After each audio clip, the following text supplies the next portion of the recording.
नाज़रीन, बड़ी अहम तरीन डेवलपमेंट्स हैं, बहुत बड़ी खबर आपको देने जा रहे हैं और ख़बर यह है कि ईरान की पासदारानी इनकलाब और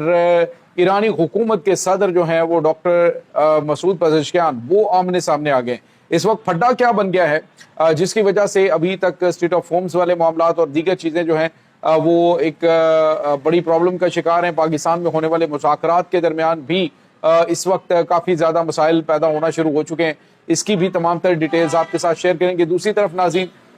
अमरीकी सदर डोनाल्ड ट्रंप भी फंस गए हैं। अपने बयानात से आलमी मईशत के कड़ाके निकालने वाले डोनाल्ड ट्रंप ने किस तरह से बयानात देकर आलमी जो मार्केट है उससे करोड़ों डॉलर अरबों डॉलर कमाए हैं। इंक्वायरी शुरू हो गई है, इसकी तमाम तर डिटेल्स आप जानेंगे। और इसके साथ ही नाज़रीन, एक और बड़ी खबर है कि स्ट्रेट ऑफ होर्मुज़ में ईरानी बहरी जहाज के ऊपर कब्जा अमेरिका के लिए एक नया फड्डा बन चुका है। चाइना की जानिब से बड़ा रद्दअमल दे दिया गया। इसकी तमाम तर डिटेल्स भी आज के इस व्लॉग में आप जान पाएंगे। वीडियो की तफसील में जाने से पहले अगर आपने हमारे चैनल को सब्सक्राइब नहीं किया हुआ तो आपसे गुजारिश है काइंडली इसको सब्सक्राइब कर लें और बेल आइकन को ज़रूर दबा दें ताकि हमारी आने वाली वीडियो सबसे पहले आप तक पहुंच सकें। नाज़रीन, हम आपके शुक्रगुजार हैं जो आप हमारे व्लॉग्स को देखने के लिए वक्त निकालते हैं और कमेंट सेक्शन में अपनी मोहब्बतों का इजहार भी करते हैं। नाज़रीन, इस वक्त सूरत हाल ये है कि ईरान के अंदर इस वक्त बड़ी अजीबोगरीब किस्म की कशमकश बनी हुई है। ईरान की पासदाराने इनकलाब और ईरान की हुकूमत, नाज़रीन इस वक्त रिफॉर्मिस्ट इन्हें कहा जाता है, जो ईरान के अंदर इस वक्त हुकूमत है जिसकी क़यादत जो है वो इस वक्त जो डॉक्टर मसूद पेज़ेश्कियान और अब्बास अराग़ची जो कि वज़ीर ख़ारजा हैं वो कर रहे हैं, जबकि दूसरी तरफ जो है वो मोहम्मद बाक़िर कालिबाफ हैं जो कि ईरान की पासदारानी इनकलाब यानी कि जो निज़ाम रहबरियत है उसको इस वक्त लीड कर रहे हैं, यानी उनको रिप्रेजेंट कर रहे हैं इस पूरे मामले के अंदर। अब नाज़रीन, आपको याद होगा कि जब ईरान की क़यादत पाकिस्तान में आई, लास्ट टाइम जब बातचीत हुई है, उस बातचीत के दौरान काफ़ी सारी चीज़ें फाइनलाइज हो चुकी थी, लेकिन डॉक्टर अब्बास अराग़ची हैं उन्होंने कहा था जी कि हम मुआहदे के नज़दीक पहुँचने वाले थे या फिर कुछ और मामलात हुए हैं। अब नाज़रीन, आपको याद होगा कि जैसे ही ये वापस गए हैं और उसके बाद फिर पाकिस्तानी जो फील्ड मार्शल है वो वहाँ पे पहुँचते हैं, वो जाके बातचीत करते हैं, फिर वो ईरानी जो कमांडर्स हैं उनके साथ मुलाकात करते हैं और काफ़ी लंबी चौड़ी मुलाकात होती है। इस मुलाकात के पीछे भी बताया गया कि यही रीज़न थी कि पासदारानी इनकलाब जो है वो एक भी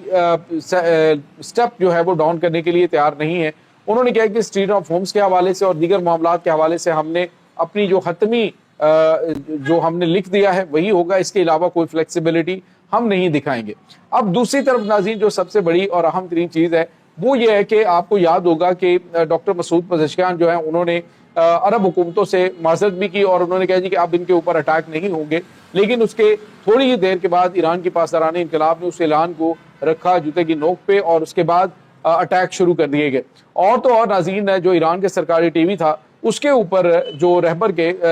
ईरान की जो ईरान के साबिक supreme leader Ayatollah Syed Ali Khamenei के जो बयानात थे जिसमें कहा गया कि अगर अमेरिका इसराइल की जानिब से ईरान के ऊपर हमला किया गया तो जो अरब रियासतें हैं वो हमारा जायज़ हदफ होंगी, तो वो बयानात उनके चलाए जाने शुरू कर दिए गए और फिर हमले शुरू हो गए। इसके बाद नाज़रीन, अभी स्टेट ऑफ होम्स के हवाले से आपको याद है कि सैयद अब्बास अराग़ची की जानिब से कहा गया जी कि इसको हम खोल रहे हैं, लेकिन उसके बाद जो फौरी तौर पे उसको चंद ही घंटों के बाद दोबारा बंद कर दिया गया। इसमें कहीं ना कहीं तो डेफिनेटली अमेरिका के भी मामलात हैं, लेकिन जो अंदरूनी तौर पे कशमकश इस वक्त पाई जा रही है वो कहा जा रहा है कि अमेरिका को बिल्कुल किसी किस्म की कोई रियायत ना दी जाए और जो यूरेनियम अफसुदगी के हवाले से और दीगर मामलात हैं उसमें भी किसी किस्म की कोई छूट नहीं दी जाएगी। अब नाज़रीन, एक तरफ तो जो पासदारानी इनकलाब है उनके जो तर्जुमान है वो ये कहते हैं कि हम इस्लामाबाद मुज़ाकरात में नहीं बैठेंगे, दूसरी तरफ जो है वो डॉक्टर मसूद पेज़ेश्कियान जो है वो कहते हैं कि मुज़ाकरात का बातचीत के जरिए मामलात का सियासी हल जो है वो आज हद ज़रूरी है। अब जो नाज़रीन निज़ाम रहबरी है यानी निज़ाम वलायत फ़क़ीह है वो और उसके बाद जो वहाँ पे जो ईरानी हुकूमत है, अब इनके दरमियान जो है दो डिफरेंट किस्म की जो है वो प्रॉब्लम्स आ चुकी हैं। अब दोनों अपना अपना मौक़िफ़ रखे हुए हैं। फ्लेक्सिबिलिटी दोनों यानी जो सैयद अब्बास अराग़ची हैं वो फ्लेक्सिबिलिटी दिखाना चाहते हैं, लेकिन जो उनकी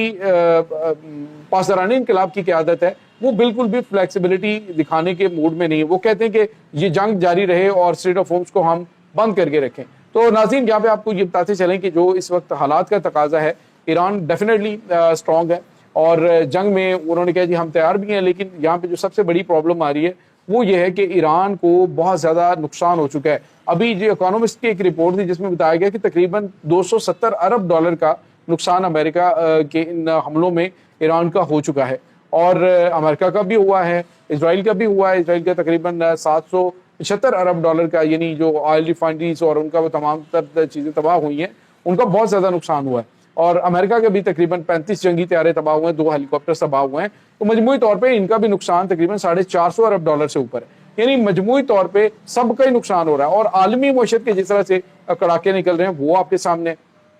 اب بات جو ہے وہ پاسداران انقلاب کے اوپر ٹکی ہوئی ہے، اور بتایا جا رہا ہے کہ اب مذاکرات کے اندر اسلام آباد کے اندر جو باقاعدہ طور پر پاکستان نے اعلان کر دیا ہے کہ منگل کے روز جو ہے امریکن آفیشل اور جو ایرانی آفیشلز ہیں وہ پہنچ رہے ہیں، اور بدھ کے روز جو ہے یہ مذاکرات اسلام آباد کے اندر ہوں گے۔ اس میں ناظرین جو پاسداران انقلاب کے جنرلز ہیں وہ بھی شامل ہوں گے، اور یہ اس بات کا اشارہ ہے کہ اب جو ہے وہ